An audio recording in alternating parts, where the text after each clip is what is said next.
এইটা আমার মেয়েরে আমার আপন মানুষের মধ্যে করছে, আমার পাশে পাশে রয়েছে। আব্বা তুমি কবে আইবা?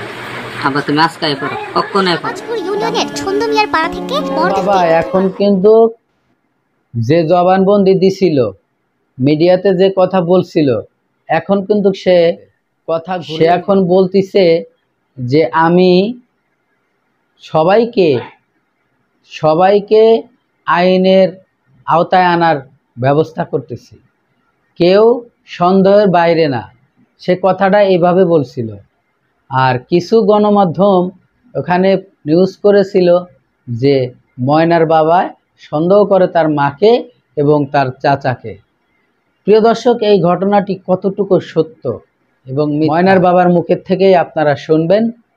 আর আজকের এই ভিডিও দেখার জন্য যারা ওপেন করছেন, আপনাদেরকে অনুরোধ করব আপনাদের মূল্যবান মতামত কমেন্ট বক্সে কমেন্ট করে জানাবেন।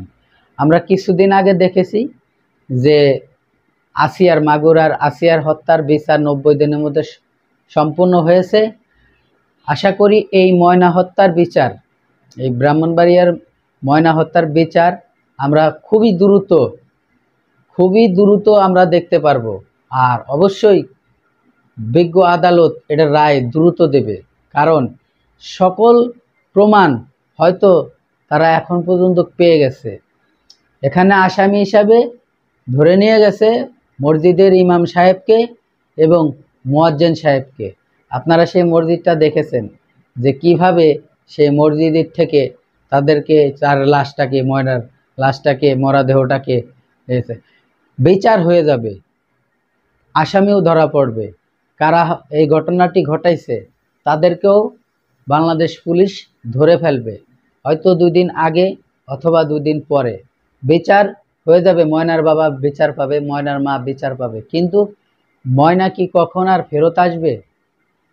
ময়না কিন্তু কার কোনো দিনও ফেরত আসবে না। অতএব এই প্রত্যেকটা মানুষ সন্তানদেরকে একটু নজরদারি করবেন যে আপনার মেয়ে চোখের আড়ালের থেকে যদি একবার হয়ে যায়, সে কোথায় যাচ্ছে, কি করতেছে, 5 মিনিটের জন্য চোখের আড়াল হতে দিবেন না। খায়ে থাকেন না থাকেন ঘরের মধ্যে রাখবেন, সেই ময়নার মতো আর অন্য কোনো মায়ের কোল খালি যাতে না হয়। ময়নার বাবা বিদেশের থেকে চলে আসছে, ময়নার বিচার দেওয়ার জন্য। এই সারা বাংলাদেশের মানুষ চোখের পানি ফেলতেছে। ময়নার দিক তাকাইলে কেউ চোখের পানি ধরে রাখতে পারে না। খুবই দুঃখজনক তার এই বয়সে প্রাণ দিতে হলো। সে হয়তো জানতো না যে ওই দিনই তার শেষ দিন হবে। কিসের জন্য?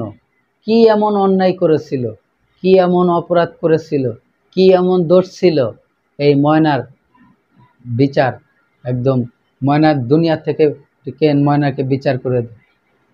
প্রিয় দর্শক, ময়নার যে বাবা, সেই বাবা তার মাকে এবং তার চাচাকে সন্দেহ করেছিল। কেন? সে যখন প্রবাসে থাকতো এরকমের কিছু গুজব কথা তুলে ধরছে। সে যখন প্রবাসে থাকতো তাদের সাথে নাকি ময়নার মার একটা সম্পর্ক ছিল। সম্পর্ক তো থাকবেই, ভাইয়ের বউর সাথে সম্পর্ক থাকবে না? দেওর ভাবির সম্পর্ক তো থাকবেই। যেহেতু ময়নার বাবা বিদেশে থাকে, সে বিদেশে থাকলে বিভিন্ন সময় বিভিন্ন টাকা পয়সা লেনদেন করতে হয়, বাজারঘাট করতে হয়। আর সে তো তার চাচা, সে তো আসবেই। তার সাথে যদি সম্পর্ক না থাকে তাহলে কিভাবে সে উঠা বসা করবে? প্রিয় দর্শক, এই ঘটনাটি অনেক মিডিয়া তাকে অপপ্রচারভাবে চালাচ্ছে এবং ময়নার বাবা সেটাকে নিষেধ করে দিছে। তো চলুন বিস্তারিত আমরা সেই ভিডিওর মাধ্যমে জানি।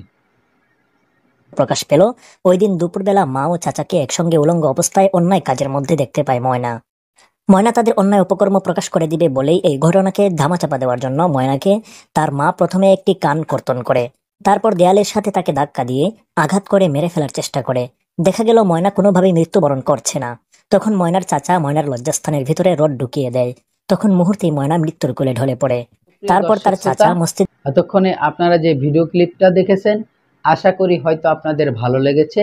আর যদি ভালো লেগে থাকে অবশ্যই আপনার মতামত কমেন্ট বক্সে কমেন্ট করে জানাবেন।